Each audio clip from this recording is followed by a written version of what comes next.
చెల్లెమ్మా, ఆ పైన వాళ్ళు చంపేస్తున్నారు. చెప్పమ్మా, నాకు పుత్రభిక్ష పెట్టమ్మా, ప్రాణభిక్ష పెట్టు. నేను చెంగుపట్టి అడిగినప్పుడు బూడిద వేశాను. నేను అలాంటి పని చేయలేదు. క్షమించే అధికారం నాకు లేదు. సుందరి, వాడు నీ కొడుకు లాంటి వాడు. వాడిని కొట్టొద్దని చెప్పు. తప్పైపోయింది. వాడిని చంపొద్దని చెప్పు.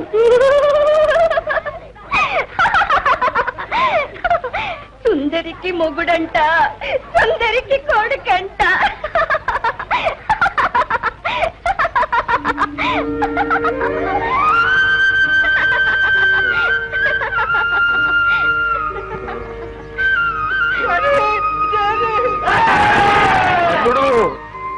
కృష్ణ, కృష్ణ, మా అక్క బతుకంతా నాశనం చేశాడు. వీడికి సాధనలు పడేయాలి. మామూలుతో కాదు. మా అక్క ఎంత నలిగి కుమిలి ఏడ్చిందో అంత మెల్లిగా చిత్రవత చేయించండి. 20 ఏళ్లుగా నిద్ర తాగేసి నన్ను సాగుకొట్టాడు. నా సినిని గుడ్డలోడలాగి అవమానం చేశాడు.